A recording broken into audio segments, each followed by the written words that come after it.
Bien, entonces el día de hoy vamos a explicar ese tema del Big Bang, la gran explosión, ¿no? El inicio, el comienzo del universo, ahí aparece el universo.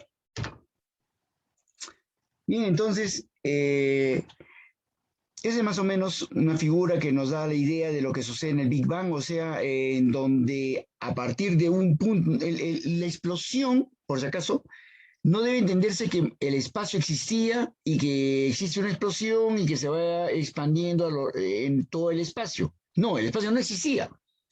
Entonces, más bien con la explosión, todo estaba concentrado en un punto. Y más bien con la explosión, más bien recién se está creando, se va expandiendo el espacio y se crea el universo. O sea, el universo se va creando simultáneamente tres cosas.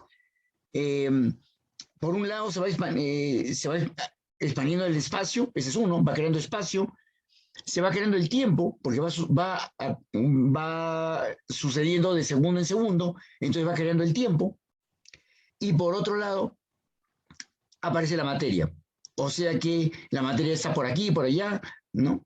Y entonces de lo que estaba en un solo sitio. Entonces son tres cosas que definen la existencia del universo. Ok, entonces el origen del universo es ese Big Bang. Esa es la teoría del origen del universo. Por lo menos por ahora, se supone que ese es el origen del universo. Sucede desde una superexplosión. No, big quiere decir grande.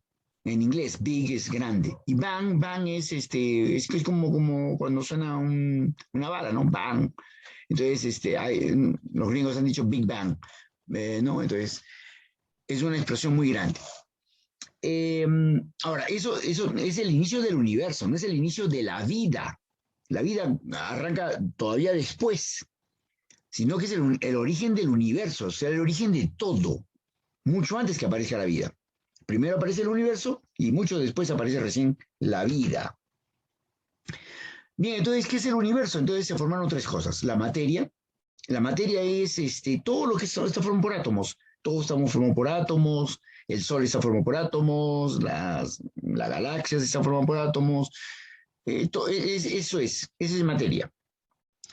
El espacio es que ocupa un lugar, ese es el espacio. Y el tiempo, eh, porque ocurre, ¿no? Se sigue expandiendo. O sea, el universo se sigue expandiendo, ¿no? Entonces, y eso sucede para que siga expandiéndose, entonces va creando el tiempo. Uh-huh. Entonces son tres cosas que se crean al crearse el universo. ¿Hace cuánto tiempo fue esto?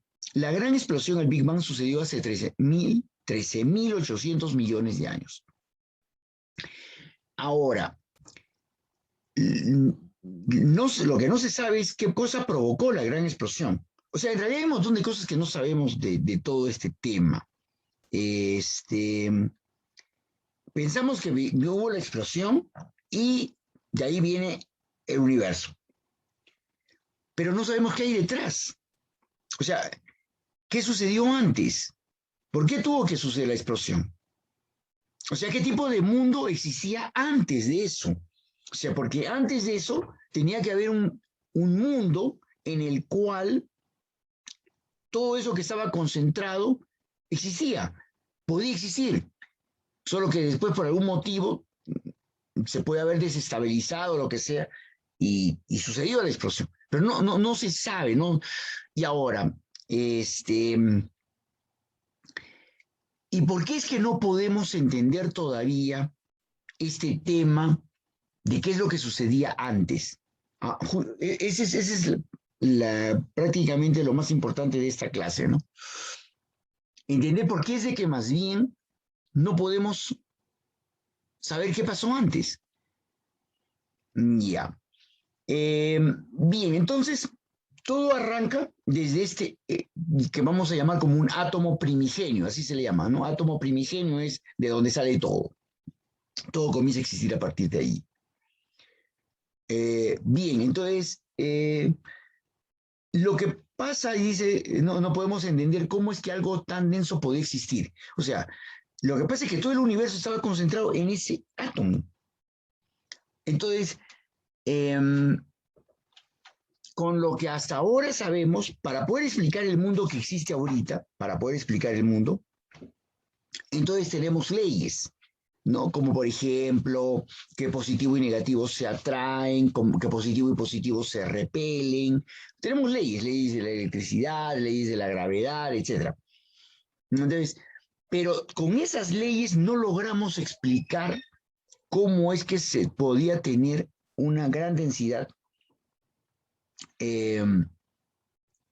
algo que esté tan junto en una cosa tan pequeña que estuviera todo metido. Eso es lo que no se logra explicar. ¿Qué cosa es densidad? No, porque se supone que era una densidad casi infinita. Pero ¿qué cosa es densidad? Densidad es la cantidad de materia que uno puede colocar dentro de un espacio, ¿no? Entonces, por ejemplo, ahí tenemos dos cubos, el cubo A y el cubo B. Dentro del cubo A hay una bolita y dentro del cubo B hay 5 bolitas, ¿no? Entonces, dentro del cubo A hay una masa y dentro del cubo B hay 5 masas. Entonces, el cubo B es más denso. ¿Por qué? Porque hay más materia dentro en el mismo volumen. Eso es densidad. Densidad es cuánta masa le metemos dentro de un volumen. Entonces, ¿qué es lo que no se puede explicar? Lo que no podemos explicar es que en un espacio tan pequeño, de ahí salió todo el universo, todo. La densidad de Planck. Bueno, la densidad de Planck se escribe así, bueno, ahí tenemos la letra griega Rho, ¿no? Esta letra de acá, esto es la letra griega Rho, y esta es la P de Planck, ¿no? Entonces, generalmente esa letra griega Rho se usa para representar a la densidad. Cuando uno quiere hablar de densidad, generalmente uno utiliza la letra griega Rho. Y debemos acostumbrarnos a utilizar en matemáticas y en ciencia las letras griegas. Después vamos a explicar por qué tanto tenemos que ver con los griegos. Ahora, P se refiere al científico que es Planck, que se llama Max Carl Ernst Ludwig Planck, que junto con otros, ¿no? Newton, Rutherford, Enrico Fermi, son los monstruos que han logrado que la ciencia progrese y llevarnos hasta donde estamos ahora, ¿no? Entonces, la densidad de Planck es más o menos, ¿no? Este símbolo quiere decir que es aproximadamente igual a 5.1 por 10 a la 96 kilos por metro cúbico. ¿Ok? Nuevamente, acá lo vemos más grande. 5.1 por 10 a la 96 kilos por metro cúbico. ¿Ya? ¿Qué cosa quiere decir eso? Que 5.1 por 10 a la 96 kilogramos, deben entrar dentro de un metro cúbico. Un metro cúbico es más o menos fácil de entender. ¿Por qué? Porque generalmente los tanques de agua son de un metro cúbico, ¿no? Entonces, más o menos ustedes así pueden tener una idea de qué cosa es un metro cúbico. Ya, es en un metro cúbico, un tanque de agua en un metro cúbico, ya, listo ahí. Ahí vamos a meter 10 a la 96, 10 a la 96 kilos. ¿Y cuánto es eso? Ok, vamos a ver. 10 a la 96 kilos. Ahí sigue, ¿no? 5.1 por 10 a la 96 kilos. La masa de la Tierra es 5.9736 por 10 a la 24 kilos. O sea que es mucho más chico que el 10 a la 96. Entonces, ni siquiera metiendo toda la masa de la Tierra dentro de un metro cúbico, ¿no?, conseguimos la densidad de Planck. O sea, tenemos que meter más cosas dentro de un metro cúbico. Pero ¿cómo se puede meter? Por eso, justamente es difícil de entender cómo se puede meter todo eso, se puede comprimir y meter adentro. Entonces vamos a meter más que a la Tierra, más. O sea, entonces, a ver, ya que queremos llegar al 10 a la 96, entonces vamos a meterle más. Ok, ya, entonces ya no pensemos en la Tierra, sino pensemos, por ejemplo, en el Sol. La masa del Sol es 332.946 veces la masa de la Tierra, ¿no? O sea que el Sol tiene de masa como poco más de 300.000 veces la masa de la Tierra. Entonces la masa del Sol es 1.98.91 por 10 a la 30 kilos, por 10 a la 30. Pero todavía para que llegue a 10 a la 96 está lejos. O sea, ni siquiera metiendo toda la masa del Sol, que es 332.000 veces la masa de la Tierra, conseguimos la densidad de Planck. No, la densidad de Planck es más alta todavía. O sea, ¿y qué cosa es la densidad de Planck? Esa es la densidad que más o menos tenía el universo antes de que suceda el Big Bang, ¿no? Entonces, o sea, la gran explosión.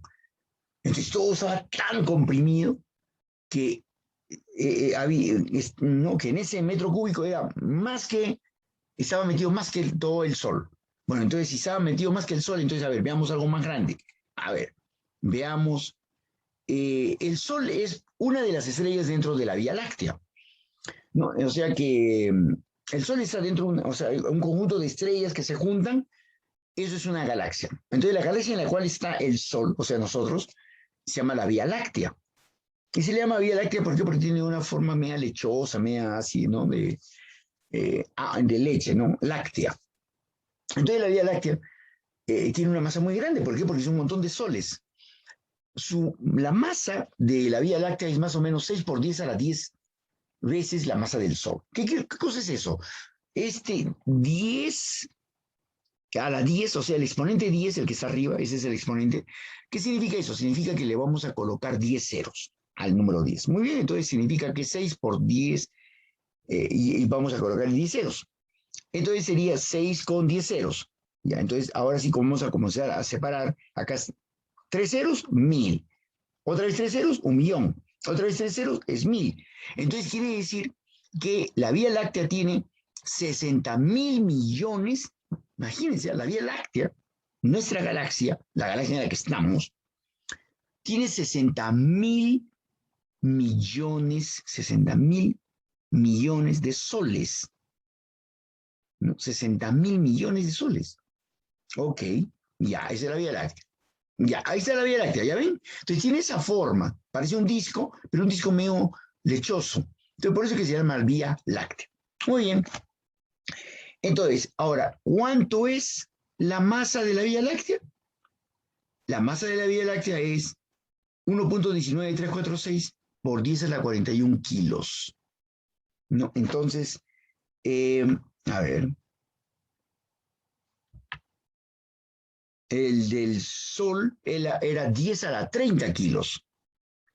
Pero, ya, y como la Vía Láctea es mucho más grande, entonces la Vía Láctea llega hasta 10 a la 41 kilos, pero todavía nos falta para llegar a 10 a la 96. Entonces, ni siquiera metiendo toda la Vía Láctea conseguimos la densidad de Planck.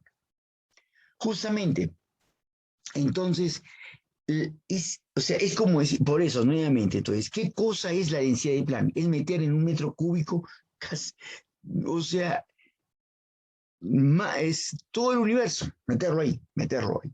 ¿Mm? Imagínense. Entonces, era una densidad súper alta. Y ese tipo de densidades eh, no se puede comprender todavía.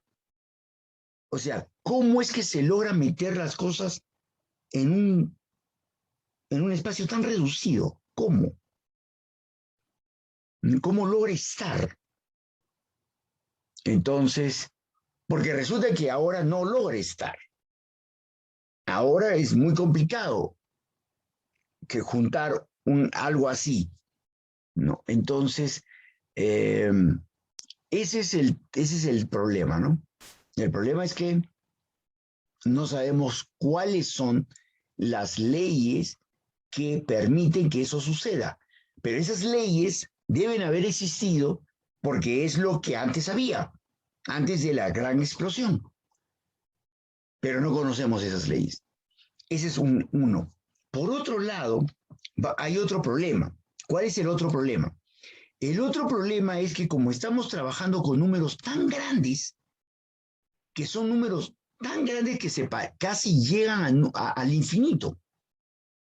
Entonces, cuando se opera con números tan grandes, entonces eh, ya las ecuaciones, hay un problema y tenemos un problema ya de matemáticas. ¿Por qué un problema de matemáticas? Porque, por ejemplo, hay operaciones que no se pueden hacer con números tan grandes como el infinito.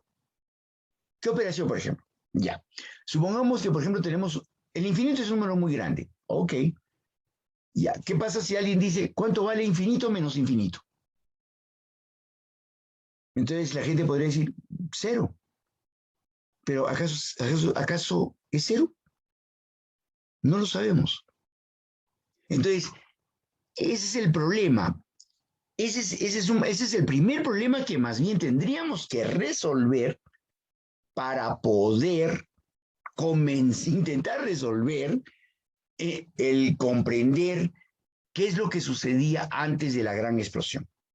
O sea, para poder trabajar con densidades muy grandes, para poder trabajar con densidades casi del tamaño del infinito. ¿Qué es lo que tendríamos que hacer?